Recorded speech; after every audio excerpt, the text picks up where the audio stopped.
مکمل طے شدہ فارمولہ ہے، منصوبہ ہے جس کے تحت اس امریکی صدر کے بیان کو ایک عملی شکل دی جائے گی۔ بیان یہ ہے کہ بیت المقدس، جسے یہودی یروشلم کا نام دیتے ہیں، ہم جس علاقے کو مسجد اقصیٰ بھی کہتے ہیں، بیت المقدس بھی کہتے ہیں،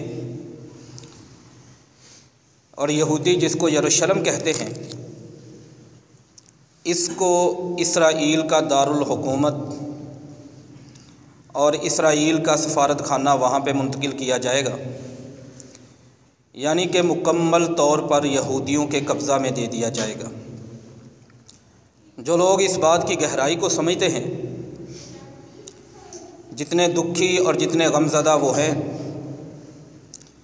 ان کی کیفیت کا اندازہ آپ کو مختلف ذرائع سے ہو سکتا ہے، سوشل میڈیا، فیس بک وغیرہ، اخبارات، کالم۔ جن لوگوں کو اس مسئلے کا کچھ تھوڑا ادراک ہے، ان کے اندر بھی بے چینی اور تڑپ محسوس کی جا سکتی ہے۔ اور صرف یہی نہیں، کل باقاعدہ مسجد اقصیٰ میں اسرائیلی افواج کا داخلہ اور مسجد کی بے حرمتی اور وہاں پر فائرنگ، یہ ساری چیزیں لوگوں نے دیکھی میڈیا پہ اور سنی بھی ہوں گی۔ کیا یہ تنازع صرف ایک علاقے کا تنازع ہے، ایک مسجد کا تنازع ہے، یا ایک عبادت گاہ کا تنازع ہے، یا اس حوالے سے ہم مسلمانوں کو کچھ سوچنا چاہیے، پریشان ہونا چاہیے؟ حالیہ امریکی صدر کے اس بیان کے بعد اور اسرائیلی افواج کے فلسطین میں آنا، مسجد اقصیٰ میں داخل ہونا، اس کے حوالے سے ہماری کوئی ذمہ داری بنتی ہے یا نہیں؟ آج کے اس خطبہ جمعہ میں ہم اسی تناظر سے سنیں گے۔ سب سے پہلے نمبر پر یہ مسجد اقصیٰ یا بیت المقدس جسے کہا جاتا ہے، اس کا تعارف کیا ہے؟ دین اسلام نے ثواب کی نیت سے، اجر کی نیت سے جو لوگ زیارت کرنے کے لیے جاتے ہیں، ان تمام جگہوں کو بین کر دیا ہے، پابندی لگا دی ہے۔ 3 مسجدوں کی طرف اپنے کجاوے کسنے، اپنے سامان باندھ کر زیارت کی غرض سے جانا، اس کو جائز قرار دیا ہے۔ وہ 3 جگہ صحیح بخاری میں حدیث مصطفیٰ ہے صلی اللہ علیہ وآلہ وسلم۔ رسول اللہ صلی اللہ علیہ وآلہ وسلم نے فرمایا، لا تشد الرحال الا الی 3 مساجد، 3 مسجدوں کے علاوہ اپنا سامان تیار کر کے، اپنی سواری تیار کر کے کسی بھی جانب سفر نہ کیا جائے، کجاوے نہ کسے جائیں۔ اور وہ 3 مسجدیں کون سی ہیں؟ پہلے نمبر پر مسجد حرام، پھر مسجد نبوی، اور پھر مسجد اقصیٰ۔ اور یہ عظیم مسجد صرف ایک مسجد کی حد تک نہیں، قرآن مجید اس کا تعارف بڑی عظمت والے انداز سے کرواتا ہے۔ اللہ تعالیٰ قرآن مجید میں فرماتے ہیں، وَنَجَّيْنَاهُ وَلُوطًا إِلَى الْأَرْضِ الَّتِي بَارَكْنَا فِيهَا لِلْعَالَمِينَ۔ لوگ سمجھتے ہیں شاید یہ ایک علاقے کا مسئلہ ہے، 2 ملکوں کا مسئلہ ہے، 2 قوموں کا مسئلہ ہے، اس خطے میں بسنے والی 2 قوموں کا۔ یہ 2 قوموں کا تو مسئلہ ہے، لیکن قوم سے مراد وہ محدود اور لمیٹڈ طبقہ نہیں جو صرف فلسطین یا اسرائیل کے علاقوں میں رہتے ہیں۔ قوم سے مراد پوری دنیا کا کفر ہے، اور قوم سے مراد پوری دنیا کی ملت اسلامیہ ہے۔ اور یہ جگہ ایک برکتوں والی جگہ، عظمتوں والی جگہ، رحمتوں والی جگہ، سعادتوں والی جگہ، یہ وہ عظیم سرزمین ہے جس کی طرف رب تعالیٰ نے اپنے پیغمبر خلیل سیدنا ابراہیم علیہ السلام کو ہجرت کرنے کا حکم دیا۔ اور اللہ تعالیٰ قرآن مجید میں فرماتے ہیں، پارہ نمبر 17 سورۃ انبیاء میں، وَنَجَّيْنَاهُ وَلُوطًا إِلَى الْأَرْضِ الَّتِي بَارَكْنَا فِيهَا لِلْعَالَمِينَ۔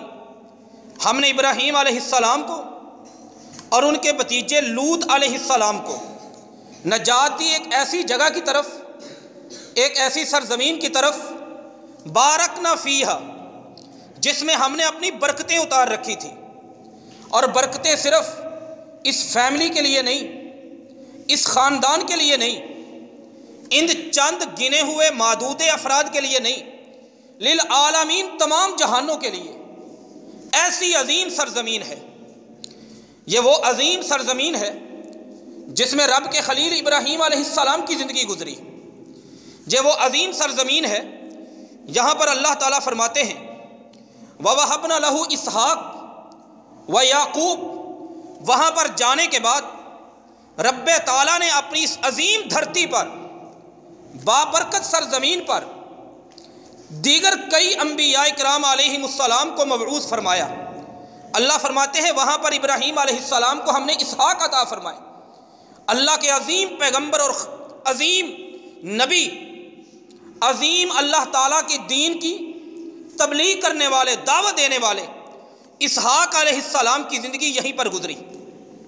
یعقوب علیہ السلام کی زندگی اسی علاقے میں گزری. یوسف علیہ السلام کا بچپن بھی اسی علاقے میں گزرا. صرف مسجد اقصیٰ کی بات نہیں، صرف ایک جگہ کی بات نہیں، ایک خطے کی بات نہیں، انبیاء کرام علیہم السلام کی سرزمین کی بات ہے. رب کے برکتوں کی نزول کی جگہ اور عظمتوں والی جگہ کی، یہیں پر نہیں، انبیاء کا سلسلہ اور تسلسل اس سے آگے چلتا جائے. ہر نبی کی زندگی میں یہ جگہ آپ کو ایک عظیم تذکرے کے ساتھ ملے گی. اللہ تعالیٰ کے ایک نبی جن کا ذکر اکثر تاریخ اور تفسیر والوں نے سموئیل علیہ السلام لکھا، ان کو اللہ تعالیٰ نے اسی جگہ پر، نبی بھی تھے، بادشاہ بھی تھے. ان کے بعد ایک ظالم بادشاہ جالود آیا، اس نے اس علاقے پر قبضہ کر لیا. اس کو قتل کرنے کے لیے، اس کا ظلم، اس کا ستم اور اس کی بربریت، اس کے خاتمے کے لیے ایک اور بندے کی ڈیوٹی لگی اور اس کا نام طالوت. ایک اور بندے کی ڈیوٹی لگی، ان کا نام داود.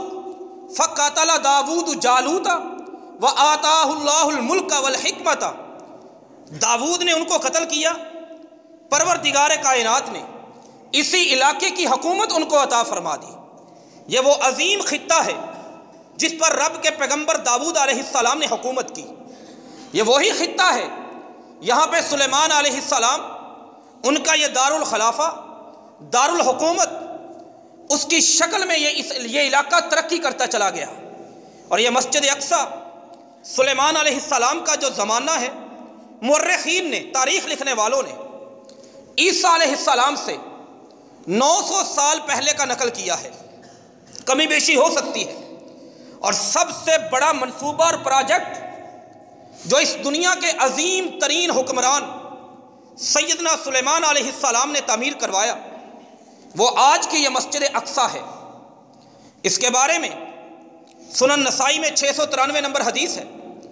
اللہ کے نبی صلی اللہ علیہ وآلہ وسلم فرماتے ہیں، عبداللہ بن عمر رضی اللہ تعالی عنہما وہ اس حدیث کے راوی ہیں، لما فرغ سلیمان بن داود من بناء المسجد الاقصیٰ، جب سلیمان علیہ السلام مسجد اقصیٰ کی تعمیر سے فارغ ہوئے، سأل اللہ ثلاث خلال، 3 دعائیں انہوں نے اللہ تعالیٰ سے کی. یا اللہ تیرا گھر بنایا ہے، ایک عظمتوں والا گھر ہے، تیری رحمتوں والا گھر ہے، تیری برکتوں والی زمین میں نے بنایا ہے. حق تو بنتا ہے نا کہ بندہ اپنے رب سے کچھ مانگے، اپنے رب سے کچھ التجا کر لے. ایسی ہی جگہ ہوتی ہیں رب کو منانے کے لیے اور رب سے مانگنے کے لیے. 3 چیزیں مانگی. پہلی چیز یہ مانگی کہ اے اللہ، اس جگہ پہ رہتے ہوئے جب میں حکومتی فیصلے کروں، اور حکومت بھی کیسی عطا فرمائی تھی. داود علیہ السلام نے جو اپنے بیٹے کے لیے دعا مانگی تھی وہ اسی جگہ پہ مانگی تھی، اور سلیمان علیہ السلام نے اسی جگہ پہ ایک دعا مانگی تھی، ربی حبلی ملک لا ینبغی لأحد من بعدی. اللہ ایسی حکومت عطا فرما جو میرے علاوہ کسی اور کے شایان شان نہ ہو، کسی اور کے لیے مناسب نہ ہو.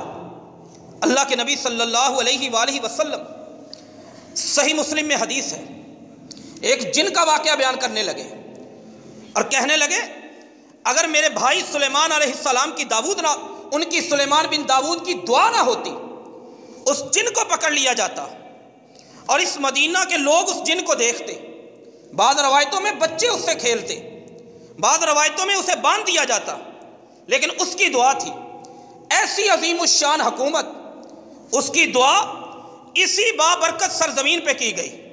مسجد اقصیٰ، یروشلم، بیت المقدس، یہ فلسطین کا علاقہ، اسی خطے پر، اسی دھرتی پر، اسی جگہ پر یہ عظیم الشان حکومت کی دعا سلیمان علیہ السلام کے لبوں پہ آئی۔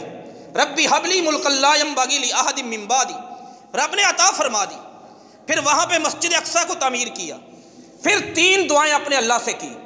پہلی دعا یہ کی کہ یا اللہ سأل اللہ حکما یصادف حکمہ، ایسا کانسٹیٹیوشن، ایسا قانون، ایسا دستور، ایسے فیصلے مجھے کرنے کی توفیق عطا فرما دے جو فیصلے تیرے حکم کے مطابق ہوں، تیرے فرمان کے مطابق ہوں۔ پہلی دعا۔ دوسری دعا کہ اے اللہ ملک لا ینبغی لأحد من بعدی، میری حکومت ایسی بن جائے جو میرے علاوہ کسی کے نصیب میں نہ ہو۔ ان کی حکومت کے قصے پڑھنے ہیں، پارہ نمبر 19 میں سورۃ شعراء موجود ہے، پارہ نمبر 22 میں سورۃ سبا موجود ہے۔ ہوائیں، جن، ہر چیز ان کے حکم کے تابع نظر آتی ہے۔ بڑے حکمران اس دنیا میں گزرے، اس انداز کا حکمران، اس انداز کی تابع فرمانی کسی اور کے نصیب میں نہیں آئی۔ جو جن بھی نوکر اور غلام بن کر مزدوری کرتے ہوئے نظر آئیں، یہ صرف سلیمان علیہ السلام کے دور میں نظر آئے گا۔ یہ دعا کی تھی، اور کی کب تھی؟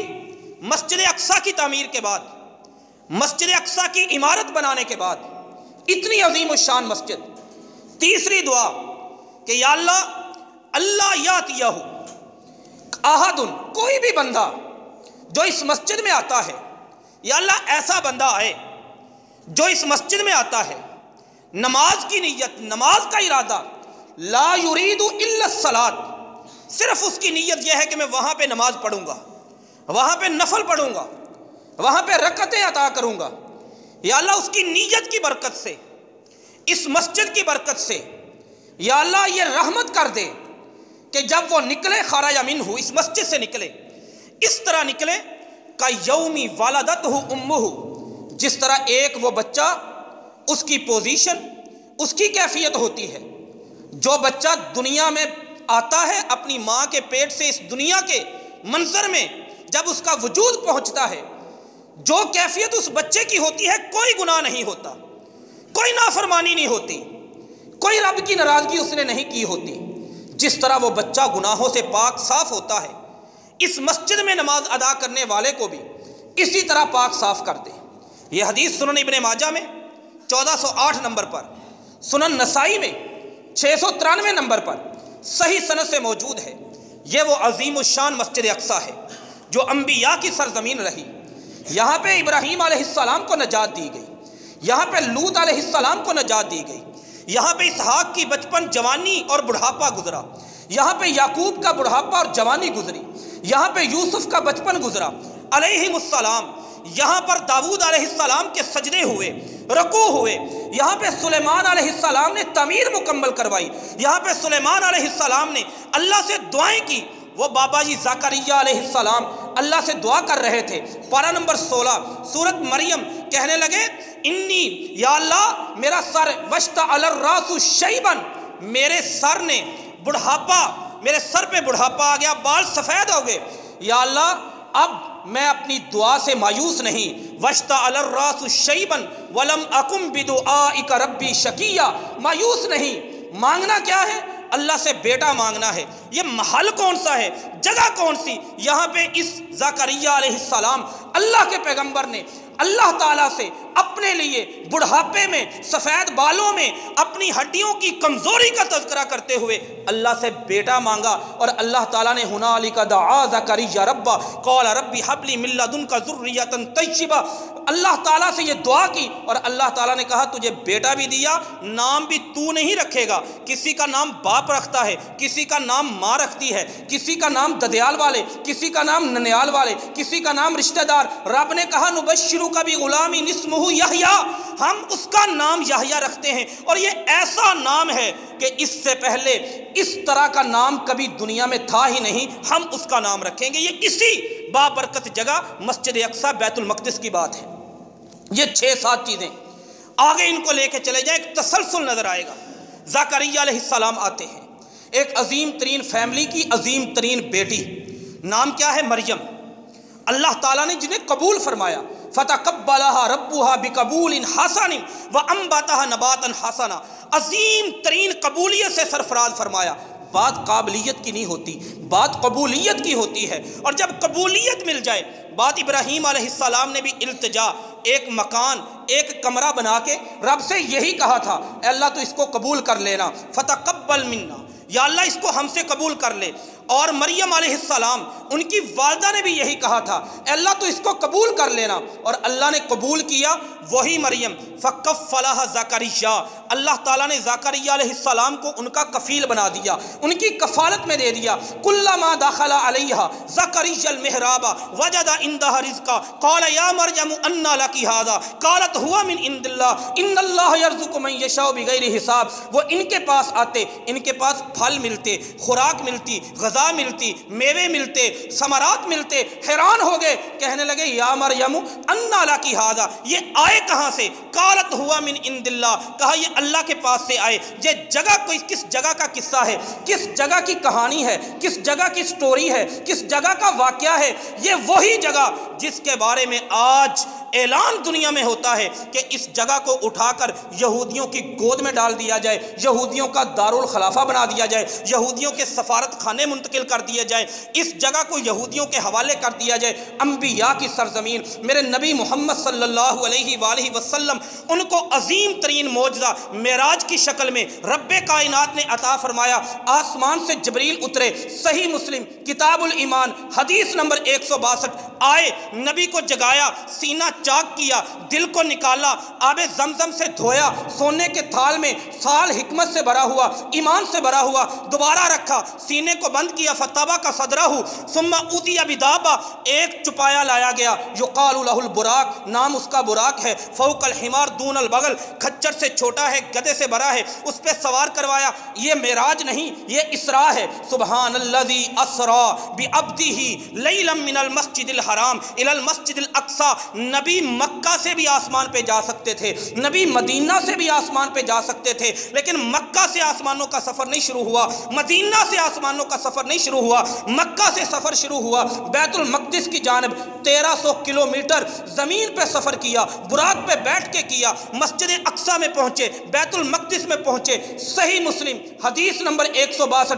براق سے اترے، اس کو ایک کھونٹی سے باندھا، وہاں پہ حانت الصلاۃ، نماز کا ٹائم ہو گیا، نماز کا وقت ہو گیا، پوری دنیا میں آنے والے سبھی انبیاء وہاں پہ موجود ہیں، اور یہ نصیب، یہ قسمت، یہ بخت، یہ مقدر صرف اور صرف مسجد اقصی کی سرزمین کو ملا، جس میں سارے انبیاء نے اپنی نمازیں امام الانبیاء محمد رسول اللہ صلی اللہ علیہ وآلہ وسلم ان کی اقتداء میں ان کے پیچھے کھڑے ہو کر ادا کی۔ مسجد اقصی میں بات صرف ایک جگہ کی ہوتی، نظر انداز کر دیتے، بات صرف خطے کی ہوتی، نظر انداز کر دیتے، پولیٹیکل مسئلہ ہوتا نظر انداز کر دیتے، سیاست کا مسئلہ ہوتا نظر انداز کر دیتے، آپس کی لڑائی ہوتی نظر انداز کر دیتے، لیکن یہ لڑائی انبیاء کی سرزمین کی ہے، اس سرزمین کی توہین کی بات ہے، اسے یہودیوں کے حوالے کرنا۔ مسلمانوں کے قرآن کی عظمتیں، قرآن جس کی عظمتیں، وہ قرآن کی عظمتیں اس سے نکلیں، انبیاء کی عظمتیں اس سے نکلیں، قرآن اس کی عظمتیں بیان کرے، حدیث اس کی عظمتیں بیان کرے۔ میرے نبی صلی اللہ علیہ وآلہ وسلم نے، کسی نے پوچھا اللہ کے نبی صلی اللہ علیہ وآلہ وسلم، ترغیب و ترہیب میں یہ روایت ہے، ایک بات تو بتائیے، آپ کی مسجد میں نماز پڑھوں، مسجد اقصی میں نماز پڑھوں، کون سی نماز بہتر ہے؟ فرمایا بہتر نماز تو مسجد نبوی کی ہے، اجر تو زیادہ مسجد نبوی کی نماز پہ ہے، لیکن تو سن وَلَا نِعْمَ الْمُصَلَّى فِي أَرْضِ الْمَحْشَرِ وَالْمَنشِرِ، فرمایا سب سے بہترین جو عبادت گاہ ہے دنیا کے آخر میں رہ جائے گی وہ مسجد اقصیٰ ہوگی۔ مسجد اقصیٰ وہ محشر کی سرزمین اسے کہا، لوگوں کے اکٹھا ہونے کی سرزمین، قیامت والے دن لوگوں کے جمع ہونے کی سرزمین۔ یہ عظیم ترین ایک خطہ ہے جس کی عظمت اللہ کا قرآن بھی بیان کرتا ہے، نبی کا فرمان بھی بیان کرتا ہے۔ اللہ کے نبی صلی اللہ علیہ وآلہ وسلم مسجد اقصیٰ میں پہنچے، امامت انبیاء کی کروائی، وہاں سے معراج کا سفر شروع ہوا، آسمانوں کی طرف گئے۔ 1300 کلومیٹر مکہ سے وہ بیت المقدس کا فاصلہ وہ اللہ تعالیٰ نے کیوں کروایا؟ قرآن میں اتارا، سبحان الذی اسری بعبدہ لیلا من المسجد الحرام الی المسجد الاقصی الذی بارکنا حولہ۔ یہاں پر بھی وہی لفظ کہ یہ جگہ جگہ نہیں ہے، یہ خطہ خطہ نہیں ہے، یہ ملک ملک نہیں ہے، یہ مملکت مملکت نہیں ہے، یہ ریاست ریاست نہیں ہے، بارکنا بارکنا۔ قرآن پاک نے 3 جگہ پر اس کی برکتوں کا تذکرہ کیا، یہاں پہ ہم نے اپنی برکتیں اتاری ہیں۔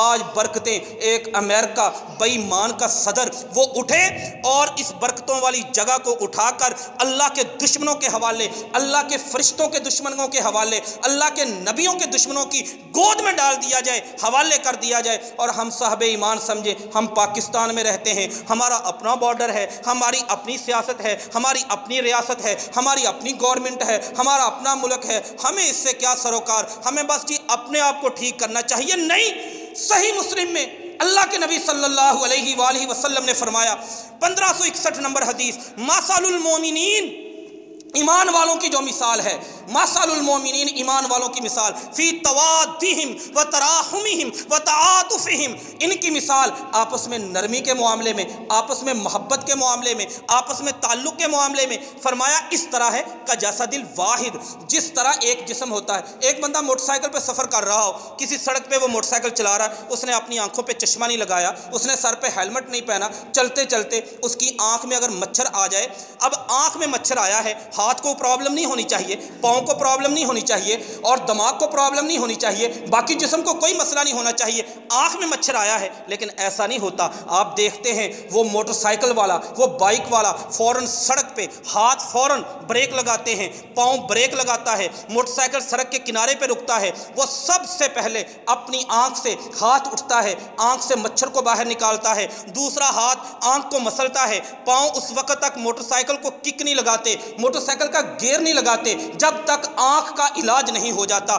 یہ ایک جسم کی مثال ہے، مسلمانوں کو ایک جسم سے تشبیہ دی گئی، ایک جسم کی مثال بنا کر لوگوں کے سامنے میرے پیغمبر نے سمجھایا کہ اس طرح ہے جس طرح ایک جسم ہوتا ہے، آنکھ میں مچھر آئے ہاتھ کام نہیں کرتے، اپنا کام روک دیتے ہیں، پاؤں کام نہیں کرتے، اپنا کام روک دیتے ہیں، دل کام نہیں کرتا، وہ توجہ ادھر کر لیتا ہے، دماغ پورے جسم کو کنٹرول کر کے اس کو آنکھ کی طرف لگا دیتا ہے۔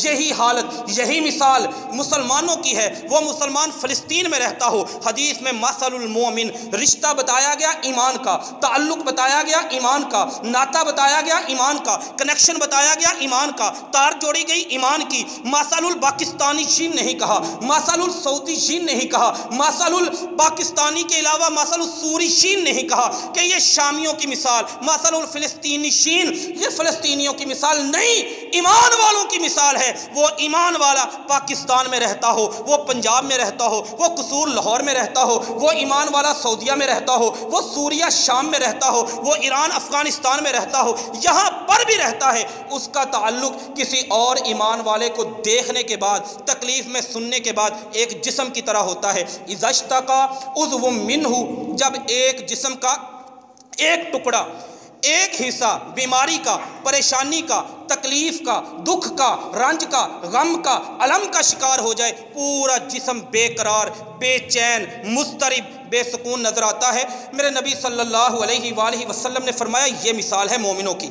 یہ مسئلہ فلسطین کا کہہ کر، علاقے کا کہہ کر نہیں چھوڑا جا سکتا۔ عمر بن خطاب رضی اللہ تعالی عنہ، مستدرک حاکم میں 207 نمبر حدیث ہے، ان کے زمانے میں یہ فلسطین کی بات چلی، جب علاقے کو فتح کرنے کے لیے، فتوحات کے لیے نکلے ہوئے مسلمانوں کے لشکر وہاں پہ پہنچے، انہوں نے وینوس نامی ایک پادری تھا، ان کا ایک مذہبی رہنما تھا عیسائیوں کا، اس نے آ کر ایک شرط پیش کر دی، اگر عمر بن خطاب رضی اللہ تعالی عنہ خلیفہ آپ کے وہ ہمارے پاس آ جائیں، بغیر لڑے ہم چابیاں ان کی ہتھیلی پر رکھ دیں گے، بس ہم ان کو دیکھنا چاہتے ہیں، ہم ان کی صفات کی تسلی کرنا چاہتے ہیں، ان کو ٹیلی کرنا چاہتے ہیں، جو ہمارے پاس معلومات ہیں، جو ہمارے پاس اطلاعات ہیں، وہ عمر بن خطاب کی شخصیت کے بارے میں وہ موجود ہیں کہ نہیں۔ ابو عبیدہ بن جراح رضی اللہ تعالی عنہ اور دیگر صحابہ نے خط لکھا، عمر بن خطاب رضی اللہ تعالی عنہ کبھی سفر نہیں کیا، 22 لاکھ مربع میل کے حکمران، امیر المومنین خلیفۃ المسلمین، جا کے ان کی زندگی کی تسلی کر لیں، ان کی زندگی کو پڑھ لیں، سٹڈی کر لیں، سرچ کر لیں، ریسرچ کر لیں، آپ کو نہیں ملے گا اس طرح کا سفر انہوں نے کبھی کیا ہو۔ ایک غلام کو پکڑا، ساتھ اپنے اونٹنی پہ بٹھایا، چل پڑے، وہاں پہ پہنچے، حالت کیا ہے، کوئی پروٹوکول نہیں ہے ان کے ساتھ، کچھ بھی نہیں، بڑی سادہ سی حالت میں۔ ایک جگہ پر تو مسئلہ بھی بن گیا، ابو عبیدہ بن جراح رضی اللہ تعالی عنہ جب وہ آئے، فأتی المخاض، پانی کا ایک کھال، پانی کی ایک ندی، پانی کی ایک گزرگاہ تھی، وہاں پہ عمر بن خطاب رضی اللہ تعالی عنہ پہنچے، وہاں پہ اپنی سواری سے فنازل عن ناقتہ، اپنی سواری سے اترے، فوضع خفیہ، اپنے موزے اتارے، فوضعہما علی عاتقہ، اپنے کندھے پر رکھے، فدخل المخاض، پانی کی گزرگاہ میں، پانی کے کھال میں داخل، پانی کی ندی میں داخل ہو گئے۔ ابو عبیدہ بن جراح رضی اللہ تعالیٰ عنہ کو کچھ اچھا نہیں لگا، حیران ہو کے کہنے لگے اور بڑے پریشان ہو کے کہنے لگے، ان اہل البلد استشرفوک، عمر بن خطاب یہ علاقے کے لوگ آپ کے ذہن، ان کے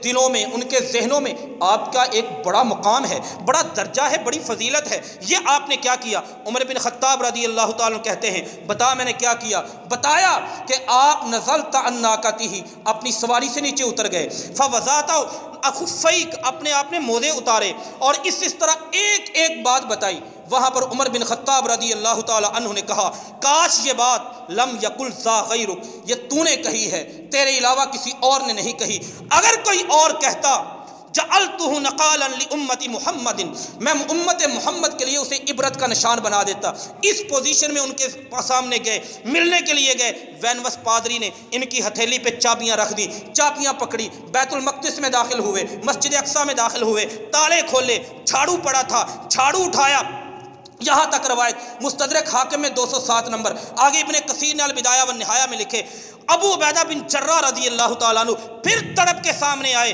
آپ امیر المومنین جھاڑو دے کر یہاں پہ صفائی کریں گے؟ کہا ہاں، اس لیے کہ یہاں پہ انبیاء نے نماز پڑھی ہے، اس لیے کہ یہاں پہ میرے نبی نے امامت کروائی ہے، اس لیے کہ میرے نبی نے یہاں پہ سجدے کیے ہیں، اس لیے میں صفائی کروں گا۔ امیر المومنین اس جگہ کی صفائی کو اپنے لیے سعادت سمجھتے تھے۔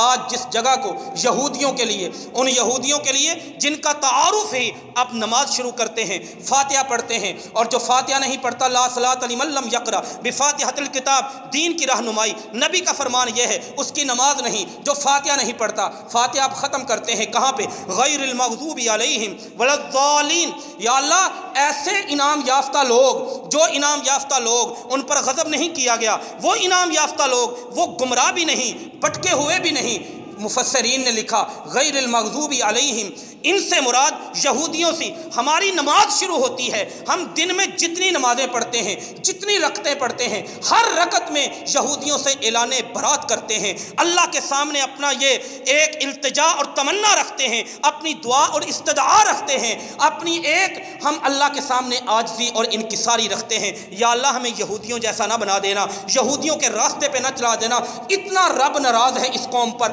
ضربت علیہم الذلۃ والمسکنۃ، اللہ نے ان پر ذلت مسلط کر دی، اللہ نے ان پر محتاجگی مسلط کر دی، وباء بغضب من اللہ، اللہ کا غصہ ان پہ اترا ہے، اللہ تعالیٰ کا غضب ایسا نازل ہوا، اللہ نے ان کو بندر بنا دیا۔ اللہ نے قرآن میں ذکر کیا ان کو بندر بنانے کا، یہ نبیوں کے دشمن، فَبِمَا نَقْضِهِمْ مِيثَاقِهِمْ وَكُفْرِهِمْ بِآيَاتِ اللَّهِ وَقَتْلِهِمُ الْأَنْبِيَاءَ بِغَيْرِ حق، یہ نبیوں کے قاتل قوم، یہودی نبیوں کی قاتل قوم، نبیوں کی گستاخ قوم، نبیوں کو تکلیف دینے والی قوم، اللہ کے ساتھ کیے ہوئے وعدے توڑنے والی قوم۔ لا تَكُونُوا كَالَّذِينَ آذَوْا مُوسَىٰ، رب نے کہا کہیں ان یہودیوں کی طرح نہ ہو جانا، وہ موسیٰ کو پریشان کرتے تھے، موسیٰ کو اذیت دیتے تھے۔ اتنی بدبخت قوم، اللہ کے نبی صلی اللہ علیہ وآلہ وسلم کو بلایا، اور بلانے کے بعد امام ابن کثیر نے الرحیق المختوم میں پوری تفصیل سے یہ واقعہ سیرت کی کتابوں میں موجود، انہیں بلایا، ایک دیت کا مسئلہ تھا، اللہ کے نبی صلی اللہ علیہ وآلہ وسلم چلے گئے، ان کے سردار کو بلایا،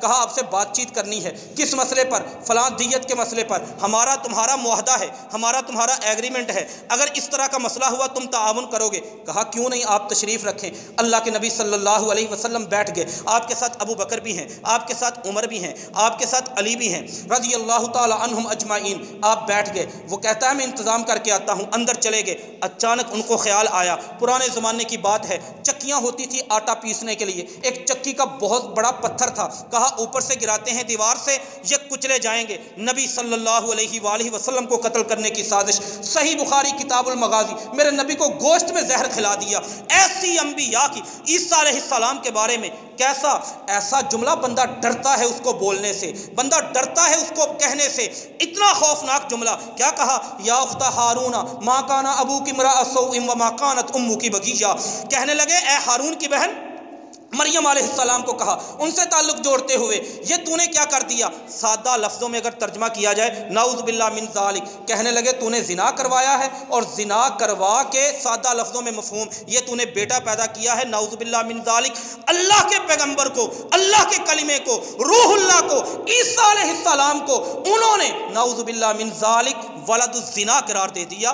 ایسا لفظ جو ہمارے معاشرے میں اگر کوئی بول دے، لوگ گردنیں اتارنے کے لیے، ان کے جذبات قابو سے باہر ہو جاتے ہیں، ان کی عقل اس پر پردہ پڑ جاتا ہے، لوگ مرنے مارنے پر تل جاتے ہیں۔ اللہ کے نبی کے بارے میں ایسا لفظ، لقد جئت شیئا فریا، لقد جئت شیئا فریا، یہ قرآن میں الفاظ موجود ہیں۔ ایسی بدبخت قوم، نبیوں کو ستانے والی، نبیوں کو ایذائیں دینے والی، نبیوں کو تکلیف دینے والی، بقتلہم الانبیاء، نبیوں کو قتل کرنے والی۔ ایک کمزور روایت میں آتا ہے 300 نبیوں کو انہوں نے قتل کیا، 300 نبیوں کو، ایسی نبیوں کو قتل کرنے والے۔ عیسیٰ علیہ السلام کو قتل کرنے کے لیے نکلے تھے، اللہ نے ان کی سازش کامیاب نہیں ہونے دی۔ اب یہ قوم ہو، ایک طرف مسجد اقصیٰ ہو، وہ انبیاء کی سرزمین ہو، وہ میرے نبی کی معراج کی رات، وہاں پہ میرے نبی کا رکنا، نبی کا نمازیں پڑھانا، عمر بن خطاب رضی اللہ تعالی عنہ جیسی ہستی جو زمین پر سوچے رب قرآن بنا کے اتار دے، جو گلی میں چلے شیطان گلیاں بدل جائے، وہ عظیم ہستی جس پر صفائی کرنا، جھاڑو دینا اپنے لیے سعادت سمجھے، آج اس خطے کو ان کے حوالے کرنے کی بات، اور ہم اس مسئلے کو سمجھے کہ ایک علاقے کا مسئلہ ہے، ہم سے مراد ہمارے کچھ لوگ، کچھ دانشور اس قسم کی رائے کے حامل ہیں، اس قسم کی فکر کے حامل ہیں۔ ہمیں اس بات کی فکر کرنی چاہیے، ہمیں اس بات پہ سوچنا چاہیے جتنا ہم کر سکتے ہیں، جتنا۔ صلاح الدین ایوبی بیٹھے تھے، صلاح الدین ایوبی، یہ تاریخ کی بڑی عظیم شخصیت گزری ہے جنہوں نے بیت المقدس کو آزاد کروایا۔ 17 ہجری میں عمر فاروق رضی اللہ تعالی عنہ کے دور میں بیت المقدس مسلمانوں کے پاس آیا، پھر اس کے بعد دوبارہ انگریزوں نے، عیسائیوں نے اس پر دوبارہ قبضہ کر لیا۔ دوبارہ قبضے سے 1099 عیسوی میں، 11ویں صدی عیسوی میں صلاح الدین ایوبی نے دوبارہ بیت المقدس کو آزاد کروایا۔ کچھ دن پہلے کی بات، حملہ کرنے کے لیے جب جانا تھا، وہاں پہ بیٹھے تھے، صحیح مسلم کی ایک حدیث ہے، حدیث نمبر 187، عبداللہ بن مسعود رضی اللہ تعالی عنہ اس حدیث کے راوی ہیں۔ عبداللہ بن مسعود سے انس بیان کرتے ہیں، انس سے ثابت البنانی بیان کرتے ہیں، ثابت البنانی سے اسی طرح نیچے تک سلسلہ چلتا ہے۔ امام مسلم رحمہ اللہ تعالیٰ نے صحیح مسلم اس حدیث کو نقل کیا۔ اس حدیث کا ایک عجیب انداز تھا، یہ حدیث جب بھی کسی نے بیان کی، بیان کرتے ہوئے وہ ہنس پڑتا، وہ مسکرا دیتا۔ اب شاگرد پوچھتا، امام ابو بکر مصنف ابن ابی شیبہ لکھنے والے، انہوں نے یہ حدیث امام مسلم کو بیان کی تو وہ ہنس پڑے۔ امام مسلم نے پوچھا، آپ نے مجھے یہ حدیث بیان کی ہے، آپ ہنسے ہیں، مسکرائے ہیں، کیوں؟ انہوں نے کہا اس لیے کہ میرے استاد نے جب مجھے حدیث بیان کی تھی وہ بھی ہنسے تھے، تو اس لیے میں نے ان سے پوچھا تھا۔ انہوں نے کہا میرے استاد نے جب یہ حدیث بیان کی تھی، ثابت البنانی نے، وہ بھی ہنسے تھے۔ ثابت البنانی سے پوچھا گیا آپ کیوں ہنسے؟ انہوں نے کہا مجھے انس بن مالک نے یہ حدیث پڑھائی، وہ بھی ہنس پڑے تھے۔ انس بن مالک سے پوچھا گیا آپ کیوں ہنسے؟ انہوں نے کہا مجھے یہ حدیث پڑھائی عبداللہ بن مسعود رضی اللہ تعالی عنہ نے، وہ ہنس پڑے تھے۔ عبداللہ بن مسعود سے پوچھا صحابہ نے اور ان کے شاگردوں نے کہ آپ یہ حدیث بیان کرتے ہیں اور ہنسنے لگ جاتے ہیں، وجہ کیا ہے؟ وہ کہنے لگے 3 مرتبہ، صحیح مسلم میں 3 مرتبہ یہ لفظ ہے، انہوں نے 3 مرتبہ کہ تسألونی مما اضحک، تسألونی مما اضحکو تسألونی مما اضحکو، تم مجھ سے سوال کرتے ہو میں ہنسا کیوں ہوں، تم مجھ سے پوچھتے ہو میں ہنسا کیوں ہوں؟ اس لیے ہنسا ہوں کہ جس دن ہمارے نبی نے یہ حدیث بیان کی تھی وہ بھی ہنس پڑے تھے۔ اب اس حدیث کے بارے میں ایک عام انداز بن گیا، جب بھی کوئی حدیث پڑھتا، جب بھی کوئی پڑھاتا، جب بھی کوئی سنتا، جب بھی کوئی سناتا، مسکرا پڑتا۔ یہی حدیث صلاح الدین ایوبی نے اپنے لشکر کو، اپنی فوج کو درس دیتے ہوئے اس حدیث کو بیان کیا، مسکرائے نہیں۔ ایک عالم دین نے بعد میں پوچھا آپ اس جگہ پہ ہنسے کیوں نہیں؟ لوگ اس حدیث میں ہنستے ہیں، نبی کی سنت سمجھ کر ہنستے ہیں۔ اس نے کہا بیت المقدس یہودیوں اور عیسائیوں کے قبضوں میں ہو، اللہ کے نبی نے جہاں پہ نماز پڑھی آج وہاں پہ کافر قبضہ کر کے بیٹھے ہوں، اور آپ مجھ سے یہ توقع رکھتے ہیں کہ میں آپ کے سامنے مسکراؤں؟ صلاح الدین ایوبی کی کیفیت بدلے گی نہیں جب تک میں اللہ کی اس برکتوں والی سرزمین کو کفر سے آزاد نہ کروا دوں گا۔ یہ تھا صلاح الدین ایوبی، جسے سمجھ آئی تھی کہ بیت المقدس کی پوزیشن کیا ہے، بیت المقدس کی کیفیت کیا ہے۔ ہم سوچنے کے لیے تیار نہیں، ایک طرف برکتوں والی زمین، ایک طرف رب کی لعنت زدہ قوم، رب کی مغضوب قوم، رب کی دشمن قوم، نبیوں کی گستاخ قوم، نبیوں کی دشمن قوم یہودی۔ اور یہودیوں کا فکر انگیز جو جملہ ہے وہ بڑا سمجھنے والا ہے، اس کو تھوڑا سا سمجھ لیں۔ یہ اسرائیل ہے کیا؟ یہ اسرائیل یہ کس کیفیت کا نام ہے، کس علاقے کا نام ہے، کس خطے کا؟ لوگ سمجھتے ہیں مشرق وسطیٰ کا ایک پہلے نمبر پر معیشت کے اعتبار سے، طاقت کے اعتبار سے، بدماشی کے اعتبار سے مشرق وسطیٰ یہ پہلے نمبر پر یہ ملک اسرائیل، اور یہ کوئی بہت بڑا نہیں، اس کا رقبہ صرف 22,070 مربع کلومیٹر، 22,070 مربع کلومیٹر اسرائیل کا کل رقبہ۔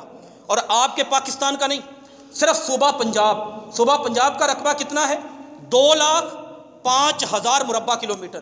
یعنی صوبہ پنجاب کے اندر اگر اسرائیل بنائے جائیں، اسرائیل جیسے جتنے رقبے کے حامل ملک بنائے جائیں 10 ملک بن سکتے ہیں، اتنا چھوٹا سا ملک ہے صرف صوبہ پنجاب۔ اب صوبہ خیبر پختونخوا کو نکال دیں، کے پی کو، صوبہ سرحد کو نکال دیں، بلوچستان کو نکال دیں، سندھ کو نکال دیں، صرف پنجاب کو لے لیں، پنجاب کا رقبہ 2,05,000 مربع کلومیٹر، اور اسرائیل کا کل رقبہ 22,070 مربع کلومیٹر۔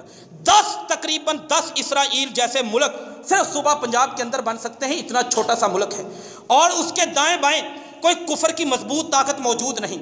اس طرف اسرائیل کے اس طرف لبنان کا ملک مسلمانوں کا ملک کہلاتا ہے، اس نکر میں شام کا ملک مسلمانوں کا ملک کہلاتا ہے، مشرق میں اسرائیل کے اردن مسلمانوں کا ملک ہے، اور اس نکر میں یہ جنوب مشرق جو نکر بنتی ہے یہاں پر مسلمانوں کا ملک مصر موجود ہے۔ اس طرف میں مصر کا علاقہ آتا ہے، اس طرف اسرائیل کے دوسرا ایک سمندری علاقہ موجود ہے۔ تمام طرف مسلمانوں کے ملک، درمیان میں صرف 22,070 مربع کلومیٹر پر بیٹھا ہوا اسرائیل ہے، اور وہ 1948 میں آزاد ہوا۔ 1948 میں آزاد نہیں ہوا، قائم ہوا۔ یہ بدماشی دنیا نے امت مسلمہ کے ساتھ کی، 2 نمبری کی امت مسلمہ کے ساتھ، دھوکہ کیا امت مسلمہ کے ساتھ۔ یہ یہودی تھے، وہ ہٹلر، جرمن کا ہٹلر، اس نے ان یہودیوں کو وہ جانتا تھا، ان کی خباستوں کو جانتا تھا کہ یہ کس ذہنیت کی قوم ہے اور کتنی گندی قوم ہے۔ اس ذہنیت کی قوم کو اس نے نمٹا دنیا میں۔ اس نے ہولو کاسٹ کے نام پر سن 1939 میں ہولو کاسٹ کے نام پر زندہ جلایا ان یہودیوں کو، زندہ۔ اور اس کا یہ موقف تھا، اس کا یہ نظریہ تھا، جب تک دنیا سے یہودی ختم نہیں ہوتے دنیا میں امن نہیں ہو سکتا۔ 68 لاکھ اور بعض تاریخ کے مطابق 65 لاکھ یہودیوں کو زندہ جلایا اس نے۔ اس کا یہ موقف تھا، اس کا یہ نظریہ تھا 1939 میں۔ باقی جو بچے ان کو پھر وہ جرمنی ٹوٹ گیا، اور وہ ہٹلر وہ غائب ہو گیا منظر عام سے، برطانیہ کا تسلط قائم ہو گیا، اس علاقے میں برطانیہ کا قبضہ ہو گیا۔ برطانیہ نے قبضہ کرنے کے بعد 1948 میں اعلان بلفور کے ذریعے اس فلسطین کی عربوں کے جگر میں ایک خنجر اسرائیل کے نام سے پیوست کر دیا، اور اس اسرائیل کو قائم کر دیا گیا۔ اور حیران کن بات، ہم مسلمان، ہم قرآن کو ماننے والے دعویٰ یہ کرتے ہیں لِيُظْهِرَهُ عَلَى الدِّينِ كُلِّهِ، ہم ایسے دین کو ماننے والے ہیں جو تمام دینوں پر غالب ہونے والا ہے۔ اس دین کے حامل مسلمان، اس پیغام کے حامل مسلمان، سچے سچے کلام کے حامل مسلمان، وہ محرف تورات، نبیوں کی گستاخ قوم، وہ لعنتی قوم، اللہ کا غصہ ان پہ اترا، اللہ کے عہد کو توڑنے والے، نبیوں کو قتل کرنے والے، نبیوں کو پریشان کرنے والے، نبیوں کے خلاف سازشیں کرنے والے، اس قوم کو اور اپنے آپ کو موازنہ کر لیں، مقابلہ کر لیں آمنے سامنے رکھ کے۔ اب وہ 1948 میں آزاد ہوا، آج تک یہ دنیا کا ایک چھوٹا سا ملک، اور اس کی آبادی انسان سن کے حیران رہ جاتا ہے۔ اسرائیل کی آبادی صرف 85 لاکھ اس کی آبادی ہے، 85 لاکھ 5,000 اس کی آبادی اور کچھ 85 لاکھ اس کی آبادی ہے۔ اور ہمارے لاہور کی 1 کروڑ 35 لاکھ صرف لاہور کی آبادی ہے۔ کراچی کی آبادی 2 کروڑ 43 لاکھ 2016 کی مردم شماری کے مطابق، یہ جو ہماری آج ابھی موجودہ مردم شماری، کراچی کی آبادی 2.5 کروڑ کے قریب، لاہور کی آبادی 1.5 کروڑ کے قریب۔ لاہور سے تھوڑی آبادی اسرائیل پورے ملک کی، کراچی سے تھوڑی آبادی اسرائیل کے پورے ملک کی۔ 1948 میں آزاد ہوا، اب تک 12 جنگیں مسلمانوں سے لڑ چکا ہے، 12 جنگیں، اور ایک جنگ بھی اس نے ہاری نہیں۔ ساری کی ساری جنگوں میں مسلمانوں کو بھگایا ہے، مسلمانوں کو مارا ہے۔ وجہ کیا ہے، سبب کیا ہے؟ ہم لوگ اس بات پر غور و فکر نہیں کرتے، مسلمان اس بات کو نہیں سمجھتے۔ یہ کھا جائے گا پوری ملت اسلامیہ کو، اس کا دائرہ دن بہ دن وسیع ہو رہا ہے، اور مسلمان اس کو مسئلہ سمجھنے کے لیے تیار نہیں۔ صرف پاکستان آ جا کے، جس کی اس پاسپورٹ پہ یہ لکھا ہوتا ہے کہ یہ پاسپورٹ سوائے اسرائیل کے سارے ملکوں کے لیے کارآمد ہے۔ یاد رکھیے، یہ ایک گہرا رشتہ صرف ایمان کا نہیں، ایمان سے ہٹ کر بھی اس فلسطینی مسلمانوں کو بڑی توقع ہے۔ جب ایٹمی دھماکے یہاں پہ ہو رہے تھے، مٹھائیاں فلسطین کی گلیوں میں بانٹی جا رہی تھی۔ اتنی محبت اور اتنی امیدیں وہ آپ لوگوں سے رکھتے ہیں، ان کے لیے کم از کم اپنی آواز بلند کرنا، اپنا احتجاج ریکارڈ کروانا، اس مسئلے کو مسئلہ سمجھنا، ان مسلمان بھائیوں کا مسئلہ سمجھنا، اس مسجد اقصیٰ کی برکتوں کو سمجھنا، یہ ہمارا دینی، اخلاقی، دونوں ہی ہماری ذمہ داریاں بنتی ہیں۔ اور اس کو دیکھیے، 1948 سے لے کر اسرائیل نے 85 لاکھ آبادی کا ملک، اور اس کی فوج کتنی ہے؟ وجہ کیا ہے؟ وہ جنگ ہارتا کیوں نہیں؟ ہر جنگ میں جیت کیوں جاتا ہے؟ اس نے مصر سے لڑائی کی، جنگ لڑی، وہ جیتا۔ شام سے جنگ لڑی، وہ جیتا۔ عراق کے ایٹمی ری ایکٹر پہ بم باری کی، وہ جیتا۔ لبنان پہ اس نے بم باری کی اور پہاڑیوں پہ قبضہ کیا، وہ جیتا۔ غزہ کی پٹیوں پہ اس نے قبضہ کیا، رملہ کو اس نے برباد کیا، فلسطینیوں کو اس نے برباد کیا، قرآن کی اس نے توہین کی۔ وجہ کیا ہے؟ سبب کیا ہے؟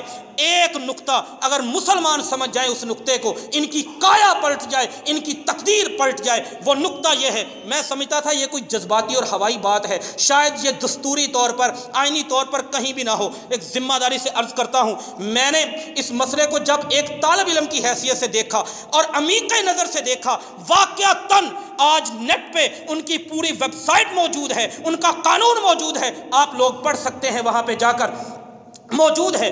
ان کا کوئی بھی لڑکا، ان کی کوئی بھی لڑکی primary level, middle level, matric level کرنے کے بعد اسے تب تک آگے اپنا کسی جگہ پہ داخلہ لینے کی اجازت نہیں جب تک ان کی لڑکی ہے تو وہ 2 سال، لڑکا ہے تو وہ 3 سال فوج میں رہ کر ٹریننگ نہ کر لے، تربیت نہ لے مسلمانوں کو مارنے کا وہ مشن اور انداز نہ سیکھ لے، تب تک اس کا آگے ایڈمیشن نہیں ہوتا، تب تک اس کی آگے وہ 85 لاکھ کل آبادی ہے، 17 لاکھ ان کی باقاعدہ فوج ہے، اور جو فوج لڑنے کے قابل ہے، پھر ہر بندے پر یہ فرض ہے وہ سال میں کچھ نہ کچھ وقت فوج میں لگائے گا، لڑنا سیکھے گا، ویپن چلانا سیکھے گا، دشمن کو مٹانا سیکھے گا، یہ ان کا قانون ہے۔ اور نتیجہ یہ نکلا، آج 52 لاکھ بندہ ان کے پاس موجود ہے جو لڑنے کے قابل ہے۔ ہمارا شاید یقین جہاد سے اٹھ گیا، قتال سے اٹھ گیا، ان کا نہیں اٹھا، لڑائی پہ مسلمانوں کو مٹانے کے لیے۔ اور یہاں پر یہ اسرائیل ہی ہماری ملت اسلامیہ، ہم مسلمانوں کا اور کفر کا آخری مارکا اسی جگہ پہ۔ ایک حدیث آتی ہے ترمذی میں 1606 نمبر، اس میں لکھا ہے کہ دجال اور عیسیٰ علیہ السلام، امام مہدی، ان کی آپس میں لڑائی جو ہے وہ دنیا کی آخری وار ہوگی، لاسٹ وار آف ورلڈ، دنیا کی آخری جنگ، آخری لڑائی وہ دجال کے درمیان اور امام مہدی اور عیسیٰ علیہ السلام کے درمیان۔ ترمذی میں حدیث 1606 نمبر۔ اب اس چیز کو ایک آپ سمجھیں لڑائی کس طرح کی ہوگی۔ اس حدیث میں لکھا آج سے کتنے 1400 سال پہلے میرے پیغمبر نے یہ فرمایا، حدیث سند کے اعتبار سے بالکل صحیح ہے، فرمایا یقتل ابن مریم الدجال